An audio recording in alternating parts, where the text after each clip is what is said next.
Oke, halo semuanya. Jadi pada video kali ini saya akan menjelaskan mengenai tugas yang sudah saya buat, yaitu tugas stack based esolang. Nah, ini untuk tugasnya. Jadi membuat sebuah esolang yang stack based, bisa dengan mengimplementasikan secara di compile atau di interpret. Oke, jadi ya udah, sekarang kita akan langsung ke penjelasan mengenai instruction sama komennya. Oh ya, jadi untuk yang ingin menggunakan bahasanya bisa didapat dari link GitHub yang saya cantumkan pada description video ini. Nah, jadi pada link GitHub tersebut juga sudah saya buat dokumentasinya. Ada komen-komennya juga.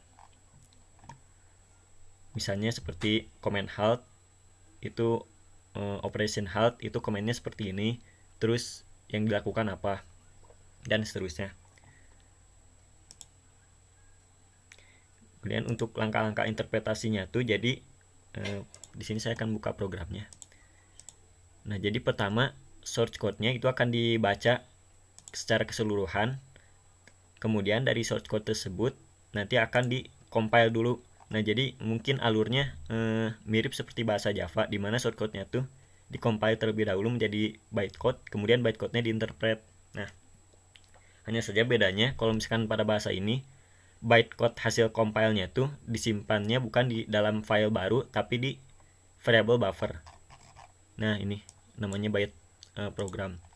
Nah, di mana nanti variable buffer tersebut akan di passing ke virtual machine untuk diinterpret.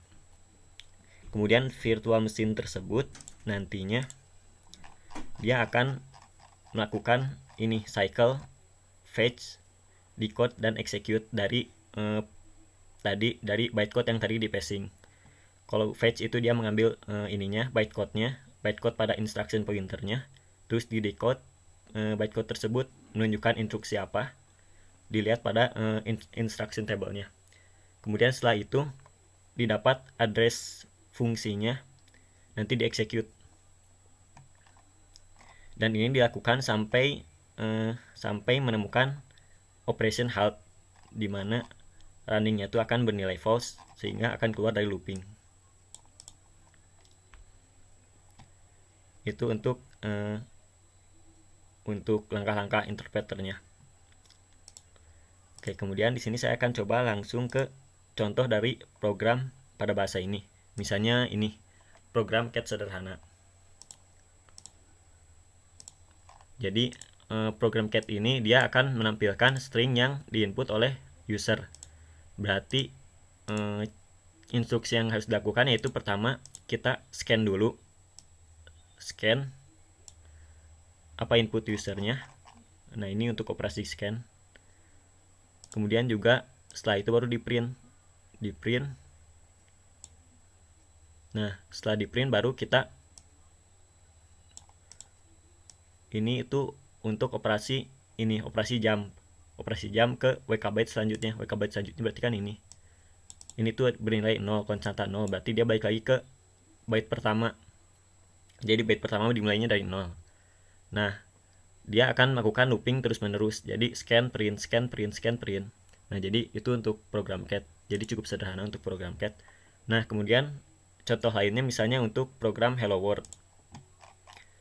Nah, jadi program hello world ini pertama ide dasarnya tuh, berarti kan kita akan menampilkan string ini. Nah, seperti ini misalnya. Nah, idenya itu pertama kita masukkan dulu semua ini ke dalam stack. Kemudian kita lakukan looping. Setelah semua dimasukkan ke dalam stack, kita lakukan looping yang setiap iterasinya tuh print topnya, kemudian pop. Print topnya, kemudian pop sampai string ini habis. Nah, karena kita akan melakukan printnya tuh dari atas, berarti kita ketika di push harus dibalik supaya /n ini dia yang terakhir kali di print karena posisinya paling bawah. Nah, tapi sebelum nge-push ini semua, kita harus buat dulu null karakternya. Maksudnya null karakternya harus di-push dulu ke stack. Kemudian juga null karakternya itu harus kita set juga ke akumulatornya, sehingga nanti kita akan melakukan loopingnya itu dengan cara jam not equal. Jadi looping selama akumulator dan top of stack-nya itu berbeda. Jadi nanti loopingnya berhenti ketika akumulatornya sama dengan top of stack, yaitu ketika sama-sama 0. Nah, jadi pertama kita push dulu 0 ke stack. Ini kan wwk itu operasi untuk push. Kemudian ini konstanta 0. Kemudian ini pop x dan push x. Nah, jadi ini untuk mengassign akumulator dengan nilai 0. Nah, kemudian karena sudah di pop stacknya, nah berarti kita push lagi ke dalam supaya masuk lagi 0-nya. Nah, kemudian selanjutnya itu kita akan melakukan push semua karakter yang ada di string hello world ini, tapi dari belakang. Misalnya ini pertama ngeprint dulu, ini kan konstanta 10. Konstanta 10 itu kan berarti karakter new line. Nah, berarti push new line, terus nanti push, berarti ini push tanda seru. Terus nanti setelah push tanda seru berarti push karakter D. Terus nanti push karakter L dan seterusnya. Sampai, nah ini operasi push berarti sampai di sini. Ini push huruf H berarti. Nah, setelah itu baru setelah semua karakter pada string ini di push, kita lakukan loop. Ini print, looping, ini nih, loopingnya ini. Jadi pertama kita print topnya, berarti topnya kan sekarang H. Nah, kemudian setelah di print topnya baru di pop supaya topnya berubah jadi E. Nah, kemudian kita cek top sama, ini kan JNE nih, JNE. Nah, cek apakah top sama akumulatornya itu sama atau beda. Kalau misalkan akumulator dan topnya itu berbeda, berarti loncat ke sini. Ini tuh berarti loncat ke, nah ini kan konstanta 30, ini konstanta 30. Nah, berarti di sini nih. Ya, ini 31 sama 30 beda 1 ininya. Karena kan di sini mulainya dari ini mulainya dari 1.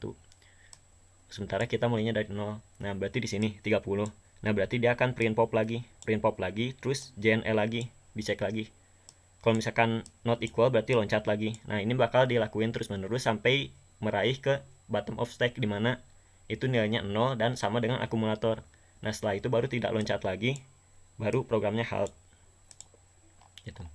Nah, sekarang kita akan coba eksekusi. Oh ya, mungkin saya coba eksekusi dulu tadi contoh program yang pertama, yaitu yang cat. Untuk build untuk menggunakan bahasa ini, interpreternya harus di build terlebih dahulu dengan menggunakan command make. Nah, nanti bisa dijalankan seperti gini. Terus tulis ininya, shortcode-nya.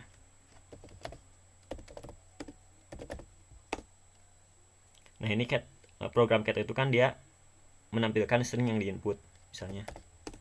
Nah, terus gitu. Kemudian contoh yang kedua sekarang yang hello world. Oh ya, jadi programnya itu harus dibuat dalam satu baris.